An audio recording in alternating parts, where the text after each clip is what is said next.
నమస్తే. తమిళనాడులో సుబ్రహ్మణ్య స్వామి ఆరాధనకు విశేష ప్రాధాన్యం ఉంది. సుబ్రహ్మణ్య స్వామిని కందస్వామిగా భక్తులు భక్తిపూర్వకంగా పిలుచుకుంటారు.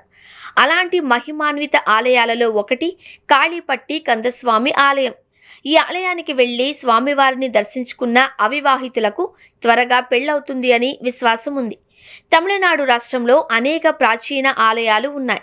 ఇందులో వేల సంఖ్యలో చారిత్రక ప్రాముఖ్యమున్న ఆలయాలు ఉన్నాయి.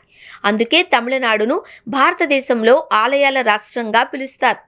తమిళనాడులో శివుడు, విష్ణువుతో పాటు ఎక్కువగా సుబ్రహ్మణ్య స్వామి ఆరాధన కూడా ఉంటుంది. ఇక్కడ సుబ్రహ్మణ్య స్వామి ఆరాధనకు విశేష ప్రాధాన్యం ఉంది. సుబ్రహ్మణ్య స్వామిని కందస్వామిగా భక్తులు భక్తిపూర్వకంగా పిలుచుకుంటారు. అలాంటి మహిమాన్విత ఆలయాలలో ఒకటి కాళీపట్టి కందస్వామి ఆలయం. ఈ ఆలయం తమిళనాడులోని సేలం నుంచి 25 కిలోమీటర్ల దూరంలో నామక్కల్ తిరుచెండయగూడె మార్గంలో ఉంది. సుమారు 3 శతాబ్దాల క్రితం మురుగన్ భక్తుడు లక్ష్మణ్ గౌండర్ ఈ ఆలయాన్ని నిర్మించినట్లు స్థల పురాణం చెబుతోంది. కాళీపట్టి కందస్వామి ఆలయానికి ప్రత్యేక ఆకర్షణగా నల్ల రంగు తిరునూరు ప్రసాదం ఉంది. చెరుకు పొట్టును కాల్చగా వచ్చిన బూడిద శుద్ధి చేసిన తర్వాత ఈ పవిత్ర తీర్థాన్ని తయారు చేస్తారు. దీనిని సేవిస్తే దీర్ఘకాలిక వ్యాధులు కూడా నయమవుతాయి అని భక్తుల విశ్వాసం. పళని వెళ్లలేని భక్తులు ఇక్కడ దర్శనం చేస్తే పళని సుబ్రహ్మణ్య స్వామి దర్శన ఫలం లభిస్తుంది అని నమ్మకం. ఆలయానికి ఎదురుగా లక్ష్మణ గౌండర్ సమాధి కూడా ఉంది.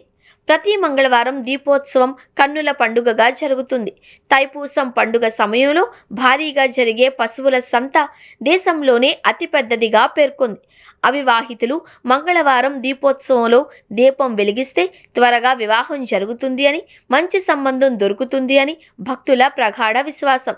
అందుకే ఇక్కడికి పెద్ద సంఖ్యలో అవివాహిత భక్తులు కూడా వచ్చి స్వామివారిని భక్తి శ్రద్ధలతో పూజిస్తారు. సేలం సహా తమిళనాడులోని ప్రధాన జిల్లా కేంద్రాల నుంచి బస్సు సౌకర్యం అందుబాటులో ఉంది.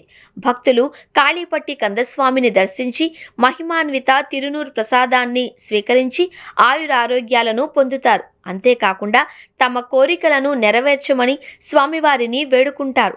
కోరికలు తీరిన అనంతరం మరోసారి స్వామివారిని దర్శించుకొని ప్రత్యేక పూజలు నిర్వహిస్తూ ఉంటారు.